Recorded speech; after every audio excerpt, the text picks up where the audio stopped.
For the ultimate tailgate, this one is pretty good. This week's winner is Adam Paclone from Oregon City, who absolutely loves the Ducks. His diehard group of 12 drives down to Eugene for each game in Tail Force 1. Yeah, the 1999 Dodge van features custom old-school Oregon decals with green on one side, yellow on the other. The big reason for the van? To pack it with all the gear. You got a couple coolers. Kurt here, back again with a bit of a different setting than usual, as you can see. Well, it's the same place, but I'm in the middle of moving right now. Anyway, can you count to 8?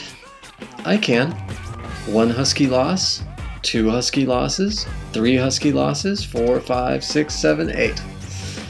8-peat. I do believe that is an 8-peat. So, nice Oregon win. It's always nice to beat the Huskies. 34-17 over the Dogs. Way to shut down the crap hole that is Husky Stadium in the last game held there until the renovation. A couple things to note from the game. One, LaMichael James is the first player in Oregon history to have 3 1,000-yard rushing seasons in a career. So congratulations, LaMichael. You are now officially the greatest running back in Oregon history.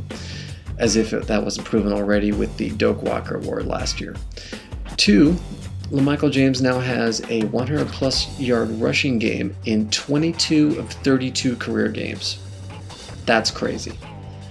3, there were at least 6 dropped passes in that game, maybe more.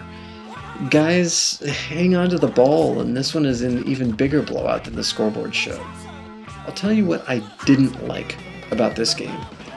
And that's how so many Oregon fans seem ready to bench Thomas right now for good in favor of Brian Bennett. I personally find this ridiculous.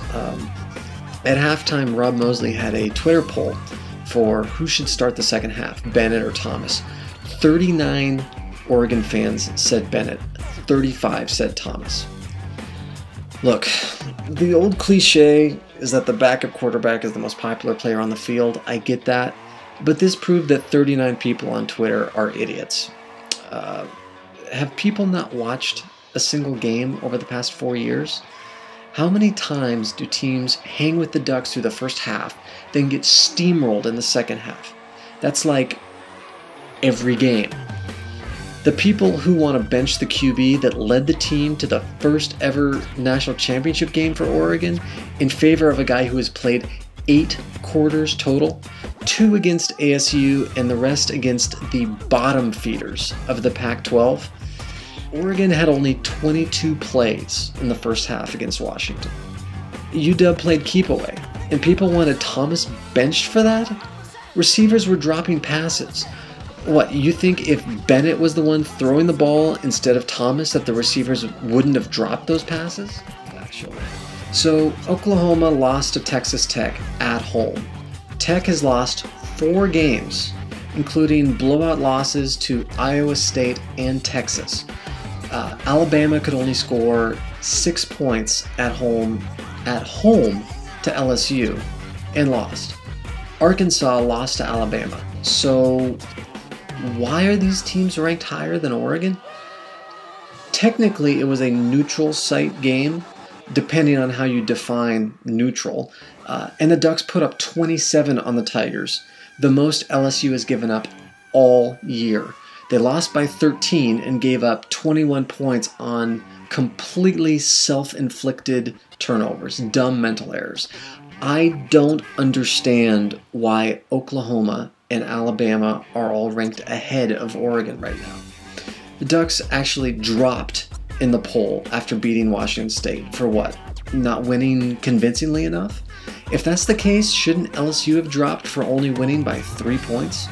And if Bama gets to stay that high for a Notre Dame-esque near victory, like what happened years ago with the Bush Push incident, I would love to see how the LSU-Oregon matchup would have turned out if the game had 1, been played at Autzen, and 2, if it had been in mid-season instead of the first game of the year when Oregon came out playing their worst game all year. Bama does not deserve to be ahead of Oregon right now. It's as simple as that. So, if Oregon beats Stanford this weekend, do they still stay behind Alabama?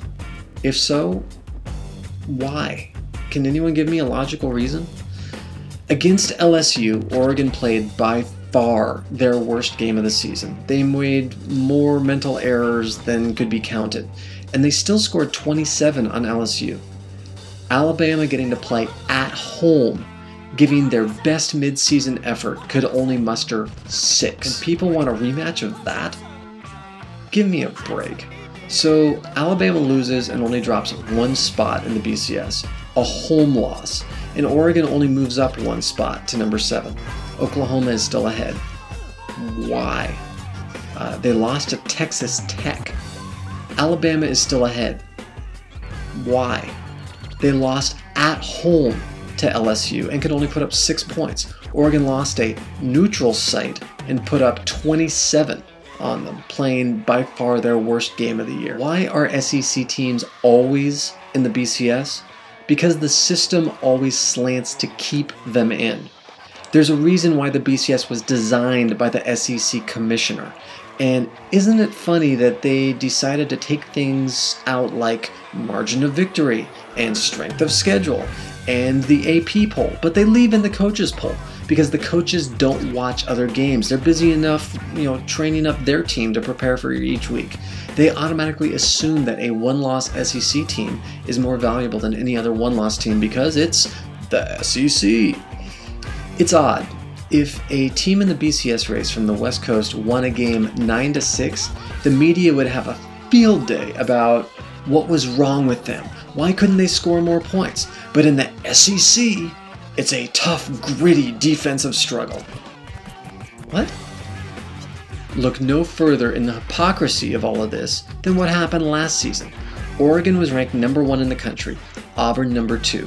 Oregon beat Cal by 2 points, 15-13. Auburn the same week beat a bad Georgia team 49-31. Georgia lost 7 games in 2010. It was not an impressive win, yet Auburn leapfrogged Oregon and never relinquished the top spot. The media got the stupid notion in their heads that Oregon only won because Cal missed a field goal, failing to recognize what we all know, that the missed field goal was the first play of the fourth quarter. It's not like it happened on the last play of the game. And that Oregon bled out the clock to end it with a long drive, kneeling on the ball in scoring range. The Ducks could have easily scored if they'd wanted to, but they chose instead to end the game.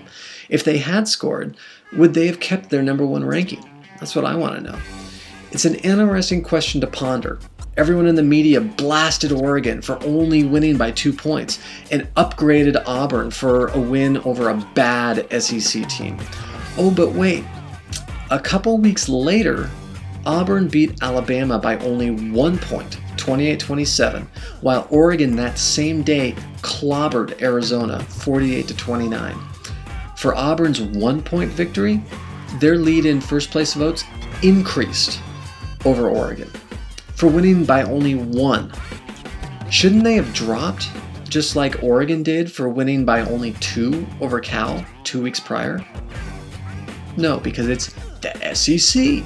Now, all the news right now is obviously circling around the Joe Paterno firing at Penn State, and rightfully so. It's a sad situation, tragic really, for all involved, but there's still games to be played this weekend. Oregon and Stanford square off in Palo Alto, and I will be there to enjoy the festivities. Looking forward to it. I'm driving up Friday night. I will be at game day with a fish duck / solid verbal sign, so come say hi if you see me. Stanford, they get all the pub right now. The media completely dismissed Oregon after the LSU loss, but this should be one amazing battle. Stanford has been putting up big numbers on subpar competition outside of USC, a game they should have rightfully lost if Robert Woods didn't make an idiotic play, burning up the clock at the end. Then Stanford would already have 1 loss. It would be Oregon that would be in the conversation as being in the driver's seat in the Pac-12, not Stanford. So all the hype is going to be around Stanford coming into this game. This is Andrew Luck's Heisman Trophy moment game. It's the one time all year he gets to really prove on a national stage with everyone watching that the attention he gets 24 hours a day is worth it. And I expect him to play unbelievably well. But he's also missing weapons. Chris Owusu, the human concussion, won't be playing. Fretz is out, and they're missing a few other guys too. Oregon comes into it pretty healthy. There's a few dings here and there guys have been struggling with. Ricky Haimuli's ankle has never been okay all year. Josh Huff's shin has never been okay all year. And the corners are kind of beat up. But for the most part, this team is operating at near full strength. It's supposed to be a battle of finesse versus strength, but Oregon isn't a slouch when it comes to power. Field conditions could be a concern, though. I read that it's 90% chance of rain on Friday, so it could be a slick field on Saturday, and if that occurs, that's going to slow down Oregon's team speed advantage, and I would have to favor Stanford. But if the field isn't reduced to a mud bog, I like Oregon in this one. Luck, he's going to put up numbers, but I am not impressed with Stanford's run defense at all, especially since Scove got hurt, and I think Oregon will be able to run on them in the second half, putting the game away. Oregon victory this Saturday. And now, my random tweet of the week. Hey, will you shut up? Thank you. Hey, will you shut up? Thank you. On to my music recommendation for this week, The Slew. Now, if you've been listening to The Slew a lot, if you've been following my work, you didn't know it. In fact, the theme music for this podcast is a song from The Slew called 100%. It's the title track from their album. I love The Slew's album and have repeatedly used their music as background music for my various videos over the years. The Slew are a project between world-class DJ Kid Koala, master of the turntables and close compadre with indie superstars Dan the Automator and DJ Keeerrrttt, along with two of the original members of the Australian band Wolfmother. Now, Kid Koala has over the years done a wide variety of different projects. Bullfrog, for example, being a combo of a fusion jazz band with Kid Koala's turntable expertise. But The Slew, they released this album, 100%, in 2009. It's a project that was originally intended to be a film score, but when funding for the indie film fell through, the guys decided instead to turn it into an album. The result is one of the best turntablism albums I have ever heard. It's a combo of gritty blues rock and Kid Koala's amazing DJ abilities. If you liked the Black Rock project last year from Mos Def and the Black Keys, you're gonna love this album, The Slew 100%. If you like intricate DJ turntablism groups like the Executioners, Triple Threat, DJ Shadow, then The Slew is for you. They toured for a few months after this album came out and have not done anything since.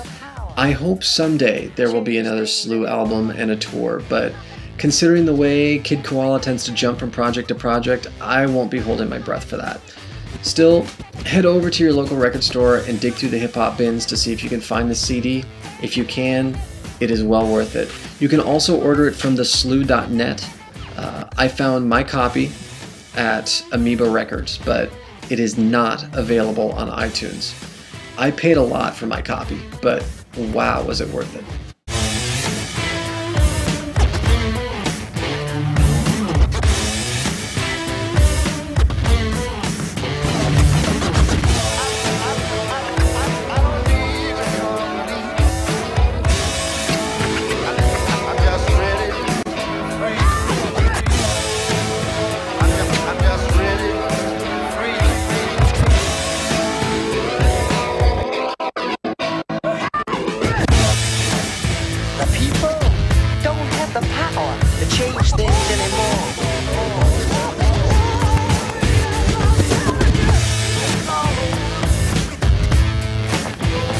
So that does it for me this week. I'm in the middle of moving, as you can see, so things are going to be crazy for me for the next 2 to 3 weeks.